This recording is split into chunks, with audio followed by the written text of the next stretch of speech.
Hello, good evening and welcome to Comets TV. I am Aratrika Dey in Bengaluru and these are the headlines for today.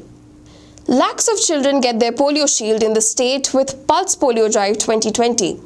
Union Budget 2020 hopes to make things easier for the startup ecosystem in the country. Bus priority lanes in the city deftly disregarded by commuters. Bengaluru youth call for a cleaner and socially conscious city by cleaning and beautifying roadsides and street corners. And now we will proceed with the news in details. Pulse Polio is an immunization campaign which was established by the Government of India to eliminate poliomyelitis in India. Following the World Health Assembly resolution in 1988, the program was launched in India in 1995.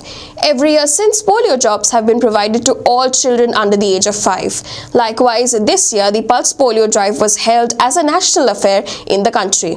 For Bengaluru, here is a special report. The health department has set up thousands of booths at primary health centers, hospitals, railway stations, bus stands and important parks across the BBMP wards to administer polio drops. Social workers, health workers, medical students and nurses have geared up to take the drive. After the children are immunized, they are marked on their little finger with markers to testify the fact that they have been immunized. Announcing the statewide Pulse Polio program, Health and Family Welfare Minister B. Shriramulu said that this drive is going to affect more than 64 lakh children statewide. At the Malleshwaram railway station, these volunteers wait for the trains to arrive at the station and scout for children who haven't been administered polio drops. So, ಇವತ್ತು ನಮಗೆ transit team ಅಂತ ನಮಗೆ polio team ಅವರು Malleshwaram railway ಸ್ಟೇಷನ್ಗೆ ಇವತ್ತು ನಮಗೆ ಇರೋದಕ್ಕೆ ಅವಕಾಶ ಮಾಡಿಕೊಟ್ಟಿದ್ದಾರೆ. ನಾವು ಇಲ್ಲಿ ಬರೋಂಥ ಸಣ್ಣ ಪುಟ್ಟ ಮಕ್ಕಳನ್ನೆಲ್ಲ ಗುರುತಿಸಿ ಅವ್ರನ್ನೆಲ್ಲ ಗಮನಿಸಿ ಇದಕ್ಕೆ ತಂದು ಅವ್ರಿಗೆ ಪೋಲಿಯೋ ಬಗ್ಗೆ ಅರಿವು ಮೂಡಿಸಿ ಪೋಲಿಯೋ ಲಸಿಕೆನ ಎಲ್ಲರಿಗೂ ಹಂಚೋ ಥರ ನಾವು ಮಾಡ್ತೀವಿ. Following the drive, the volunteers are going to make visits to the houses in the specific wards allotted to them, checking for children who have not been immunized. Polio free ಅಂತ certify ಮಾಡಿದ್ದಾರೆ. ಇನ್ನು ಪಾಕಿಸ್ತಾನ ಮತ್ತು ಅಫ್ಘಾನಿಸ್ತಾನದಲ್ಲಿ ಕೇಸ್ಗಳು ಜಾಸ್ತಿ ಇರೋದ್ರಿಂದ ಜನಗಳು ಬಂದು ಹೋಗೋದ್ರಿಂದ ಪ್ರತಿಯೊಂದು ಮತ್ತೆ ಪುನಃ ಅದು ಆಗಬಾರ್ದು ಪೋಲಿಯೋ ಅಂತ ಹೇಳಿಬಿಟ್ಟು ಪ್ರತಿ ವರ್ಷ ಒಂದ್ಸರಿ ಇದನ್ನ ಮಾಡ್ತಾ ಇದೀವಿ. In 2014, India was declared polio free alongside other countries of the Southeast Asian region of the WHO, and the people alongside the government have been working hard to uphold the same status. This is Aratrika Dey for Comets TV. Morning of February 1st, the word startup found at least 15 mentions in Finance Minister Nirmala Sitharaman's budget speech. With startups being one of the key focus areas of the Union Budget 2020, apparently the centre's move has been praised by the country's startup ecosystem. Now, we will move on to a special report by Aratrika Dey. The startup ecosystem of India can play a significant role in helping the economy reach its vision to become an economy worth $5 trillion by innovations, employment generation, and thus economic growth. As part of the government's efforts to boost the startup ecosystem of the country, the finance minister in her budget speech said that any startup with an annual turnout of rupees 25 crores will be allowed a deduction of 100% of its profits. In order to extend this benefit to larger startups, the turnover limit has been proposed to be increased from the standing 25 crores to 100 crores. However, taking into consideration of the fact that in initial years, a startup may not have adequate profit to avail this deduction, the period of eligibility to claim the deduction has been extended from the existing 7 years to 10 years. We are a startup which is turning 5 years. I don't think there is any material impact of this budget on our business because we haven't yet turned any profits, and for at least next 2 to 3 years the idea is not to turn profits. The idea is to grow, raise investments and create a good customer base for the business that we are doing. The finance minister further said that the government will provide tax relief for employees eligible for employment stock option plans.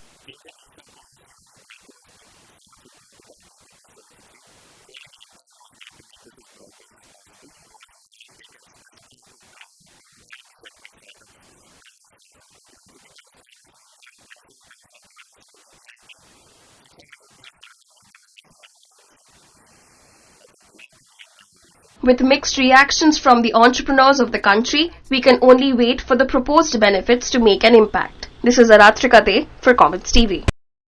Bengaluru Bengaluru is a city infamous for its slow traffic, which is why a few months ago bus priority lanes were introduced across the city to help curb the glaring issue of unmanageable traffic. However, private vehicles, auto rickshaws and two-wheelers continue to use the lanes specified for buses. Now we'll hear from a reporter regarding this matter.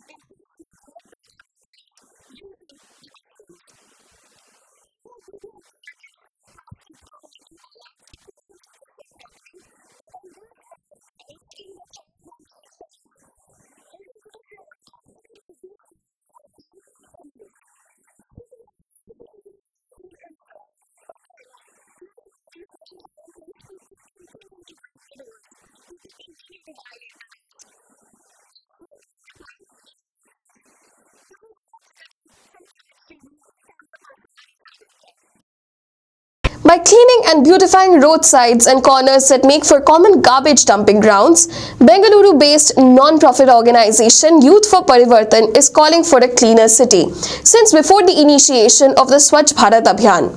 Founder Amit Amarnath says that instead of sitting around on Sundays, the team gears up to clean up spots across the city. Let's move on to a special report. Since 2014, Amit Amarnath's brainchild, Youth for Parivartan, has made immense parivartan in the city. Basically, what we do is, so the art that we do on the wall is called Varli art. It's basically the traditional art of Karnataka. So what we do is we identify garbage-prone areas. We get in touch with the BBMP to get the place cleaned. Once that is done, we paint up the place and beautify it. And if required, we also install benches, planters, and CCTV cameras also wherever there's a requirement. If you come across terracotta painted walls with beautiful trees and other imageries that impart social messages anywhere in the city, you know that Youth for Parivartan is behind it. They say that around 80 to 90% of the time after these spots have been beautified, spots such as garbage dumps and walls with black spots from public urination, people generally do not tend to dirty it. Initially, the team would collect funds by pulling it from their own pocket money.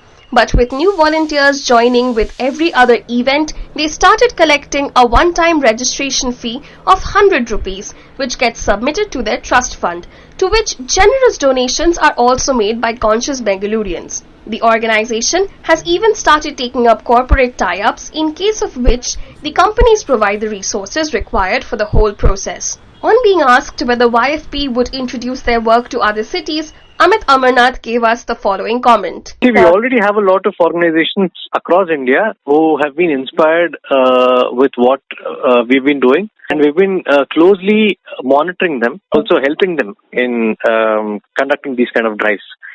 Collaborating with BBMP, YFP has also branched out into the education sector, giving weekend tuitions for underprivileged children. This is Aratrika Dey for Comets TV. That's all for today. Thank you and keep watching Comets TV.